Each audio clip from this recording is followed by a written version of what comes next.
Hello friends, welcome back to my channel. இது உங்கள் தாய்மை தமிழ். எவ்ரி மந்த் நம்ம ப்ரெக்னென்சிக்கு ட்ரை பண்ணுவோம். ப்ரெக்னென்சிக்கு ட்ரை பண்ணும்போது நமக்கு ப்ரெக்னென்சிக்குரிய ஏர்லி சிம்டம்ஸ் எல்லாமே இருக்கும். டிஸ்சார்ஜ்லேருந்து, வாமிட்டிங் சென்ஸ்லேருந்து, வயிறு நோவு, அப்படி எல்லா சிம்டம்ஸும் நமக்கு இருக்கும். ப்ரெக்னென்சிக்குரிய ஏர்லி சிம்டம்ஸ் எல்லாம் அப்படி இருக்கும்போது நம்ம பீரியட் மிஸ் ஆகி 2 days ப்ரெக்னென்சி டெஸ்ட் எடுத்து பார்ப்போம். அப்படி இருக்கக்குள்ளே நமக்கு பீரியட் வந்துடும். ஸோ அங்கே நமக்கு ப்ரெக்னென்சி சிம்டம்ஸ் எல்லாம் இருக்குது. பீரியட் வந்துடுது. அப்போ இடையில் என்ன நடக்குது? கருப்பதியாமல் போகுது. அந்த கருப்பதியாமல் போகிறதுக்கான ரீசன் என்னத்தை தான் இந்த வீடியோவில் நம்ம பார்க்க போகிறோம். ஸோ இந்த வீடியோவை நீங்கள் ஃபுல்லாக பாருங்கள், யூஸ்ஃபுல்லாக இருக்கும். ஸோ நீங்கள் எவ்ரி மந்த் ப்ரெக்னென்சிக்கு ட்ரை பண்ணி பீரியட்டாக வருகுதுன்னு சொல்கிறவங்களுக்கு இந்த வீடியோவை ஷேர் பண்ணிக்கொள்ளுங்கள். இப்போ வாங்க வீடியோக்குள்ளே போகலாம்.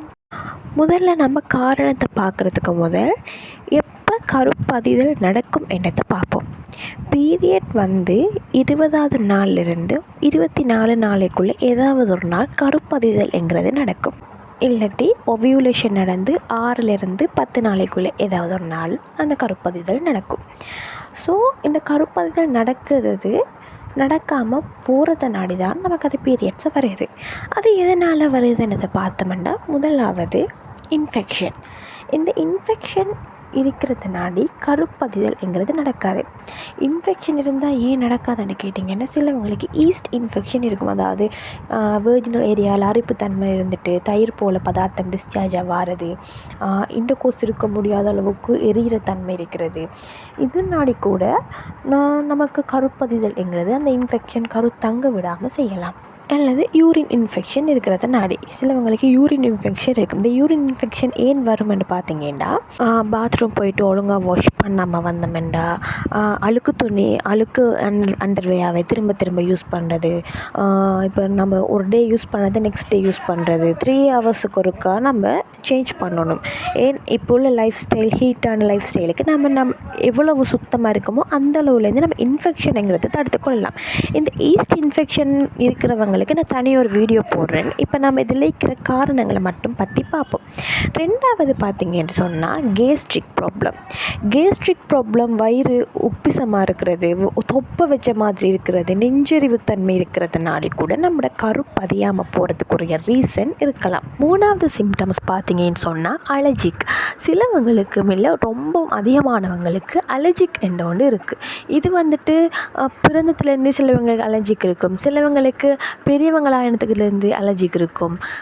சிலவங்களுக்கு சாப்பாடு ஒத்துக்காமல் அலர்ஜிக் வர்றது, டெப்லெட் யூஸ் பண்ண அலர்ஜிக் வரன்ற ஒரு அலர்ஜி குணம் உள்ளவங்களுக்கு கூட இந்த ப்ரெக்னென்சிங்கிறது கருப்பதிதல்ங்கிறது நடக்காமல் போகலாம். அடுத்தது பார்த்தீங்கன்னு சொன்னால், உடம்பு ஹீட்டாக இருக்கிறத நாடி கூட கருப்பதிதல் நடக்காமல் போகலாம். நம்மளோட உடம்பு எப்போ பாரு சூடாகவே இருக்கும், எப்போ பாரு ஃபீவர் இருக்கிற மாதிரி இருக்கும். ஸோ இந்த ரீசன் இருந்தால் கூட கருப்பதிதல் சுத்தமாக நடக்காது.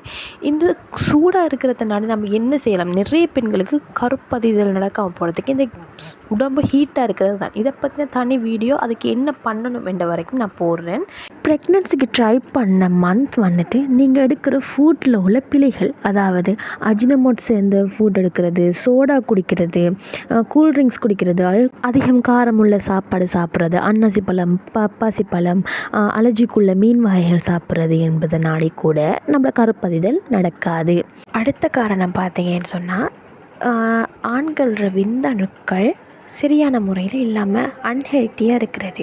அதாவது அவங்களோட விந்தணு ஒன்று அதிக துடிப்புத்தன்மை இல்லாமல், விரப்புத்தன்மை இல்லாமல், நீந்திர தன்மை இல்லாமல் இருக்கிறத நாடி கூட அந்த கருப்பதிதல்ங்கிறது நடக்காது. கரு உருவாகும், பட் அந்த கருவோட விந்தணுவோட முட்டை இணைந்து அது ஹெல்த்தி இல்லாமலே பீரியட்டாக வந்துடும். ஸோ இதுவும் ரீசன். இப்போ ப்ரெக்னென்ட் ஆகலைன்னு சொன்னால் ஃபுல்லாக நம்ம கேர்ள்ஸை தான் ஃபோக்கஸ் பண்ணுவோம். அவங்களில் தான் கர்ப்பப்பையில் ஏதோ பிரச்சனைக்கு, அவங்களோட ஓவரியில் ஏதாவது பிரச்சனைக்கு, அவங்களுக்கு தான் சரியான முறையில் முட்டை வெளியாகலைன்னு சொல்லி அவங்கள தான் ஃபோக்கஸ் பண்ணுவோம். பட் ப்ரெக்னென்சிக்கு ட்ரை பண்ணுறவங்க 2 months ஒரு தரமாவது நீங்கள் ஸ்பெர்ம் டெஸ்ட் எடுத்து பார்க்கணும். 2 மந்த்ஸுக்கு முதல் எடுத்து ஸ்பெர்ம் டெஸ்ட்டில் சரியாக தான் இருக்கலாம். ஸோ இப்போ பரவாயில்ல அப்படிலாம் விடக்கூடாது. எவ்ரி மந்த் சேஞ்ச் ஆகும். நம்ம எடுக்கிற ஃபுட்டால் சேஞ்ச் ஆகும். நம்ம வாழ்கிற வாழ்க்கையால் சேஞ்ச் ஆகும். இப்போ நிறைய பார்த்திங்கன்னா பாய்ஸுக்கு ஆண்மைத்தன்மை குறைவாக தான் இருக்குது. ஏன் லேப்டாப் யூஸ் பண்ணுறதுனாடி, மொபைல் யூஸ் பண்ணுறதுனாடி, அதிகமாக பைக் ஓடுறதுனாடி, அதிகமாக வேலை செய்கிறதுனாடி, அவங்கள ஒழுங்கான உணவுகள் சாப்பிடாதனாடி அன்ஹெல்த்தியான ஹேபிட்டாக தான் இருக்குது. ஸோ இதுவும் முக்கியமான ரீசன்னு சொல்லலாம்.